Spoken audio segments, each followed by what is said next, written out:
So, are you ready to really take control of your financial future? I mean, really take control. Today, we're going to go way beyond just budgets and spreadsheets. We're going to pull back the curtain on the hidden psychological traps that might be sabotaging your wealth without you even realizing it. Let's get started. Okay, let's start with a question. When you think about the biggest risks to your money, what pops into your head? A big stock market crash, a recession, maybe runaway inflation? And yeah, those are all real concerns, for sure. But what if I told you the single biggest threat isn't out there, but right in here? The data actually shows that the most significant, the most consistent, and honestly the most destructive threat to your financial future isn't some scary headline. It's that voice in your head. It's our own human nature, our hardwired emotional gut reactions that make us do exactly the wrong thing at exactly the wrong time. And that brings us to the first and I think most important challenge on this journey, really understanding the battle that's going on inside our own minds every single time we have to make a decision about money. Okay, take a look at this chart. That orange line, that's the stock market's performance. Now, look at those gray bars. That's us. That's when we investors are putting our money in or yanking it out. Do you see the pattern here? When the market is soaring high, we all jump in, buying at the top. And then when it plummets, we panic and sell everything at the bottom. We are consistently, almost perfectly, doing the exact opposite of that classic advice: buy low, sell high. It's like the legendary investor Benjamin Graham said, decades ago. The problem isn't that the market is volatile. The real problem is us. Our decisions are so often driven by these powerful emotions, not by any kind of rational thought. And there's a whole field of study dedicated to this. It's called behavioral finance. And what it shows is that two emotions, more than any others, are just absolutely destructive to our wealth: fear and greed. I mean, think about it. The last time you saw some hot new stock just shooting for the moon, that's greed whispering in your ear, right?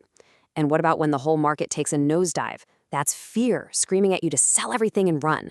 They're like these twin demons that can derail even the absolute smartest people. And if you're sitting there thinking, oh, my intellect will protect me, well, let's talk about the cautionary tale of Sir Isaac Newton. Yep, that's Sir Isaac Newton. So back in 1720, Newton got totally swept up in a massive market bubble. And he was smart. He actually sold early and made a huge profit. But then, he watched his friends keep making money. And that fear of missing out, that FOMO, it just ate him alive. He jumped back in right at the very peak and lost his entire life savings. The man who discovered gravity proved that genius is absolutely no match for market madness, unless you have a system. And that is exactly what we are going to build right now. Okay, so if a mind like Newton's can fall for it, it's pretty clear we need more than just being smart. We need a system. We need financial armor. So let's start forging yours with 3 absolutely foundational habits. Look, these 3 steps, they're the non-negotiable bedrock of your entire financial journey. A budget isn't about restriction. It's about power. It's about telling your money where to go. Saving isn't just about putting cash aside. It's about unleashing the incredible magic of compounding. And an emergency fund, that's your fortress. That's what protects you when life inevitably throws a curveball. All right, with your armor in place, it is time to start the climb. And that means learning how to use more powerful financial tools to really accelerate your growth and, of course, protect everything you've built. $2,500. What if I told you that this number right here is basically free money? Think about it. If you make $50,000 a year and your company offers to match your retirement contributions up to 5%, that's an extra $2,500 they will just give you. Not taking advantage of a company match isn't just a mistake. It is literally turning down a raise. So the crucial point here is to use the tools that build wealth and actively, aggressively avoid the ones that destroy it. I mean, high-interest credit card debt is like a financial parasite. It just slowly drains your wealth. It's compounding, but working against you, turning some small purchase into this decade-long burden.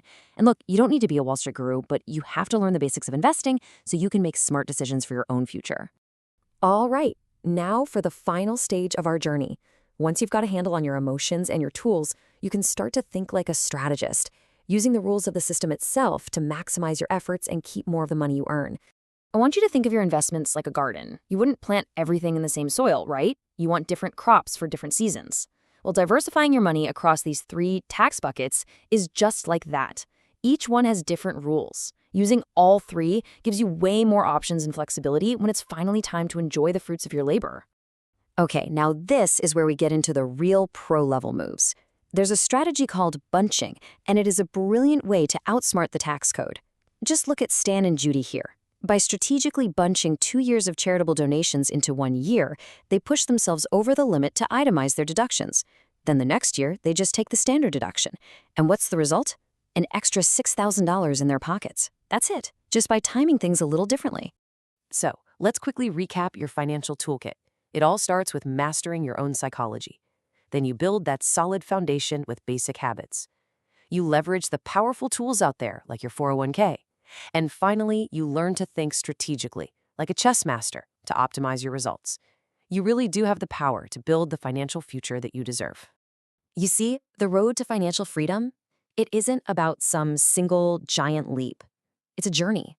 It's a journey of 1,000 small, consistent, and intentional steps. You now have the map in your hands. So the only question left is, what's your first step going to be?